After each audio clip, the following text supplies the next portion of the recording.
The Lost Kingdom of the Desert, a quest for the forgotten crown. A tale from the sands of time. The desert winds howled across the vast, golden dunes, carrying whispers of an ancient legend, the tale of the lost kingdom of Zalhara. Once a mighty empire ruled by a wise and noble king, Zalhara was said to have vanished overnight, swallowed by the shifting sands of the great dunes. For centuries, travelers and treasure hunters sought its hidden ruins, hoping to uncover the fabled crown of Zalhara, an artifact believed to grant its wearer unimaginable wisdom and power. But none who dared the search had ever returned.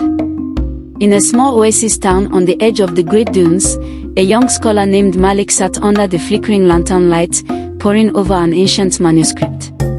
Unlike the treasure hunters who sought riches, Malik was driven by knowledge.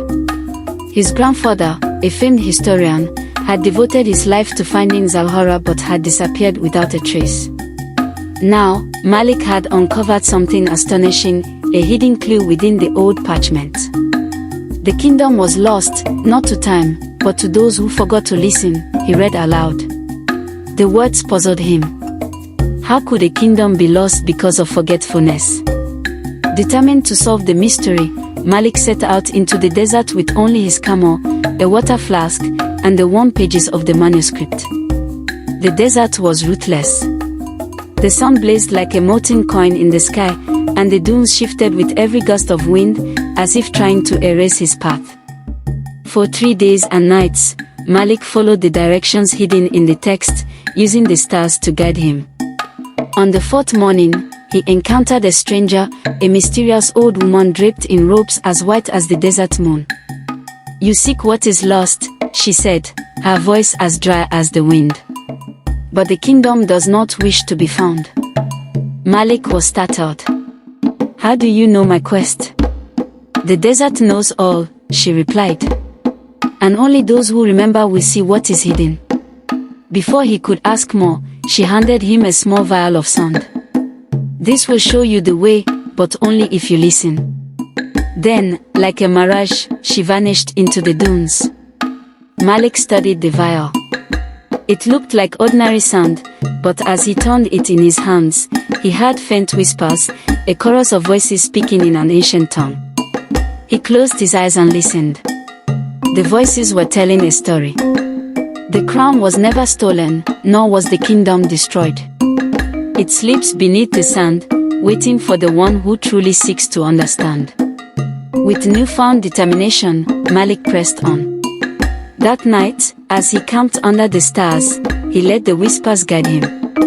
The wind carried a familiar melody, a lullaby his grandfather once sang. It was a clue. He followed the song, letting his memory shape his path. By dawn, Malik arrived at a place where the dunes formed a perfect circle. The whispers grew louder. He took a deep breath and poured the vial of sand onto the ground. Suddenly, the earth trembled. The sands began to shift and swirl, revealing the hidden gates of Zalhara. The kingdom had not vanished, it had been buried, protected by the wisdom of its people. They had hidden themselves from those who sought only power, waiting for someone who would truly listen. As Malik stepped through the grand stone gates, he beheld a breathtaking sight, majestic golden towers, intricate carvings, and an ancient people who had survived in secrecy. At the heart of it all stood the forgotten crown, resting on an altar untouched by time. An elder approached him.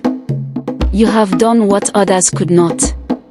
You remembered the past, not for greed, but for wisdom.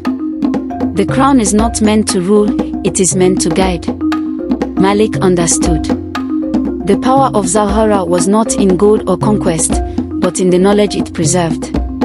He did not take the crown but chose to stay and learn from the lost kingdom. In doing so, he became its greatest storyteller, ensuring Zalhara would never be forgotten again. And so, the legend lived on, not in relics, but in the memories of those who listened.